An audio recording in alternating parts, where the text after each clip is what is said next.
Thérèse Raquin, suivi d'un mariage d'amour, texte intégral. Chapitre 9. Un après-midi, comme Laurent allait quitter son bureau pour courir auprès de Thérèse, qui l'attendait, son chef le fit appeler et lui signifia qu'à l'avenir, il lui défendait de s'absenter. Il avait abusé des congés. L'administration était décidée à le renvoyer s'il sortait une seule fois. Cloué sur sa chaise, il se désespéra jusqu'au soir. Il devait gagner son pain. Il ne pouvait se faire mettre à la porte. Le soir, le visage courroucé de Thérèse fut une torture pour lui. Il ne savait comment expliquer son manque de parole à sa maîtresse. Pendant que Camille fermait la boutique, il s'approcha vivement de la jeune femme. « Nous ne pouvons plus nous voir, lui dit-il à voix basse. Mon chef me refuse toute nouvelle permission de sortir. » Camille rentrait.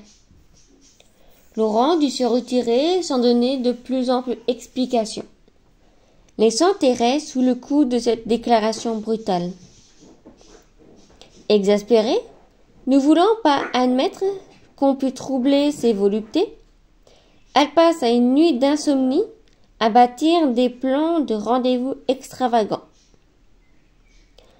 Le jeudi qui suivit, elle causa une minute au plus avec Laurent. Leur anxiété était d'autant plus vive qu'ils ne savaient où se rencontrer pour se consulter et s'entendre. La jeune femme donna un nouveau rendez-vous à son amant, qui lui manqua de parole une seconde fois. Dès lors, elle n'eut plus qu'une idée fixe, le voir à tout prix. Il y avait 15 jours que Laurent ne pouvait approcher de Thérèse. Alors il sentit combien cette femme lui était devenue nécessaire. L'habitude de la volupté lui avait créé des appétits nouveaux, une exigence aiguë. Il n'éprouvait plus aucun malaise dans les embrassements de sa maîtresse. Il guettait ces embrassements avec une obstination d'animal affamé. Une passion de sang avait couvé dans ses muscles. Maintenant qu'on lui retirait son amante, cette passion éclatait avec une violence aveugle. Il aimait à la rage. Tout semblait inconscient dans cette florissante nature de brute. Il obéissait à des instincts. Il se laissait conduire par les volontés de son organisme. Il aurait ri aux éclats, un an auparavant, si on lui avait dit qu'il serait l'esclave d'une femme, au point de compromettre ses tranquillités. Le surtravail des désirs s'était opéré en lui, à son insu, et avait fini par le jeter, pieds et poings liés, aux caresses fauves de Thérèse.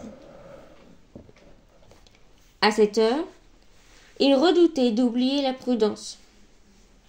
Il n'osait venir le soir au passage du Pont-Neuf, craignant de commettre quelque folie. Il ne s'appartenait plus. Sa maîtresse, avec ses souplesses de chatte, ses flexibilités nerveuses, s'était glissée peu à peu dans chacune des fibres de son corps. Il avait besoin de cette femme pour vivre comme on a besoin de boire et de manger. Il aurait certainement fait une sottise s'il n'avait reçu une lettre de Thérèse, qui lui recommandait de rester chez lui le lendemain. Son amant lui promettait de venir le trouver vers les 8 heures du soir. Au sorti du bureau, il se débarrassa de Camille en disant qu'il était fatigué, qu'il allait se coucher tout de suite. Thérèse, après le dîner, joua également son rôle. Elle parla d'une cliente qui avait déménagé sans la payer. Elle fit la créancière, intraitable, et déclara qu'elle voulait aller réclamer son argent. La cliente demeurait à Batignolles.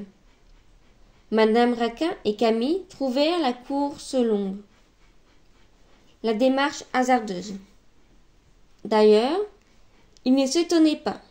Il laissait partir Thérèse en toute tranquillité. La jeune femme courut au port au vin, glissant sur les pavés qui étaient gras, heurtant les passants ayant hâte d'arriver. Des moiteurs lui montaient au visage. Ses mains brûlaient. On aurait dit une femme saoule.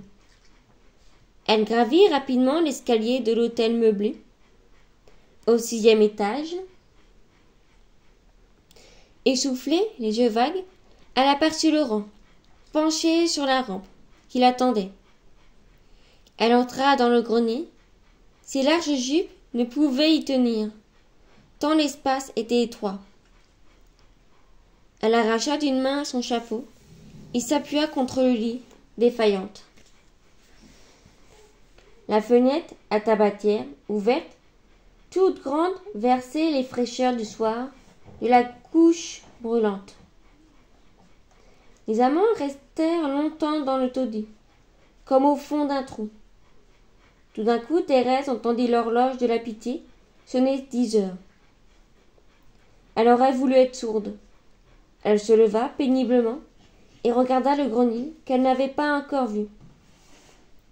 Elle chercha son chapeau, noua les rubans et s'assit en disant d'une voix lente. « Il faut que je parte. » Laurent était venu s'agenouiller devant elle. Il lui prit les mains. « Au revoir, reprit-elle sans bouger. « Non, pas au revoir, s'écria-t-il. Cela est trop vague. Quel jour reviendras-tu » Elle le regarda en face. « Tu veux de la franchise » dit-elle. « Eh bien, vrai, je crois que je ne reviendrai plus. Je n'ai pas de prétexte, je ne puis en inventer. Alors il nous faut dire adieu. » « Non, je ne veux pas. » Elle prononça ces mots avec une colère épouvantée. Elle ajouta plus doucement, sans savoir ce qu'elle disait, sans quitter sa chaise. « Je vais m'en aller. » Laurent songeait. Il pensa à Camille. « Je ne lui en veux pas, » dit-il, enfin sans le nommer. « Mais vraiment, il nous gêne trop.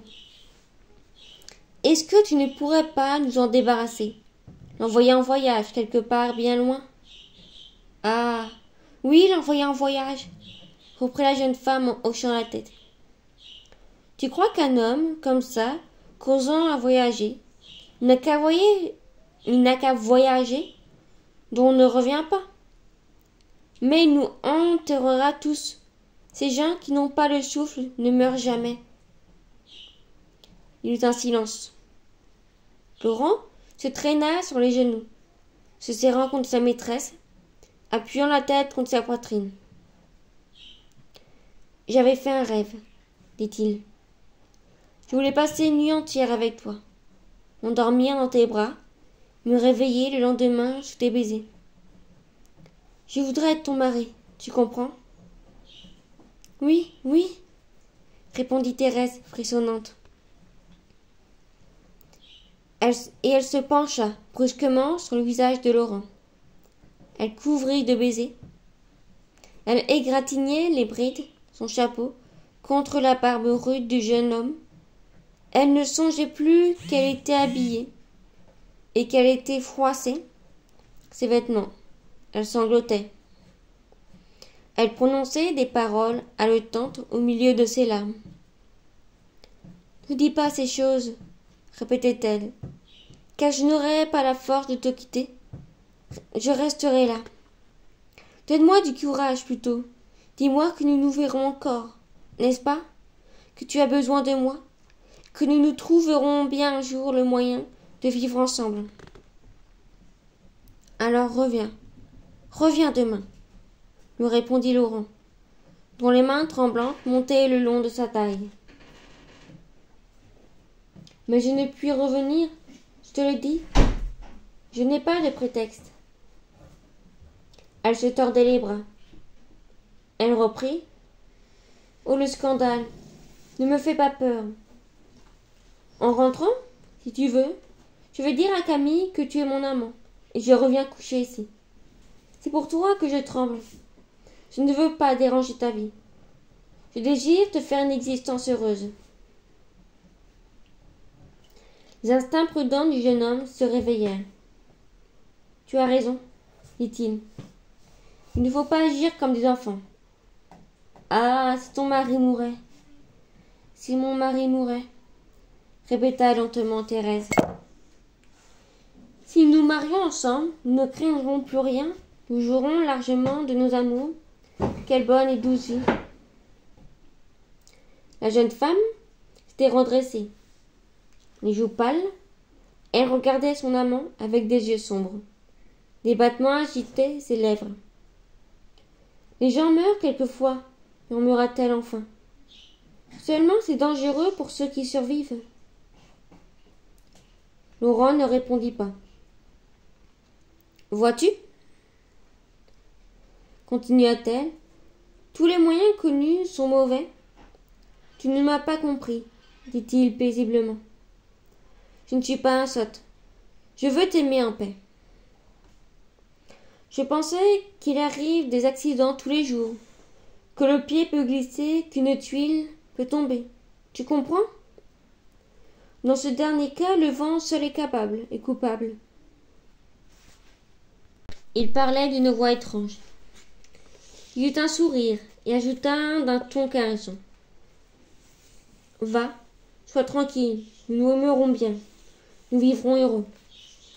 Puisque tu ne peux pas venir, j'arrangerai tout cela. Si nous restons plusieurs mois sans nous voir, ne m'oublie pas. Songe que je travaille à nos félicités. Il s'assit dans ses bras, Thérèse, qui ouvrait la porte pour partir. Tu es à moi, n'est-ce pas? Continua-t-il. Tu jures de te livrer entière à toute heure quand je viendrai? Oui, cria la jeune femme. Je t'appartiens. Fais de moi ce qui te plaira. Ils restèrent un moment farouches et muets. Puis Thérèse s'arracha avec brusquerie et, sans tourner la tête, elle sortit de la mansarde et descendit l'escalier. Laurent écouta le bruit de ses pas et s'éloigna. Quand il n'entendit plus rien, il rentra dans son taudis et se coucha. Les draps étaient tièdes, étouffés au fond de ce trou étroit que Thérèse laissait plein de ardeur et de passion. Il lui semblait que son souffle respirait encore un peu de la jeune femme. Elle avait passé là, répondant des émanations pénétrantes, des odeurs de violettes émanant maintenant. Il ne pouvait plus serrer entre ses bras que le fantôme insaisissable de sa maîtresse, traînant autour de lui. Il avait la fièvre des amours renaissantes et inassouvies. Il ne ferma pas la fenêtre. Couché sur le dos, les bras nus, les mains ouvertes, cherchant la fraîcheur, il songea, en regardant le carré d'un bleu sombre, que le châssis trayait dans le ciel.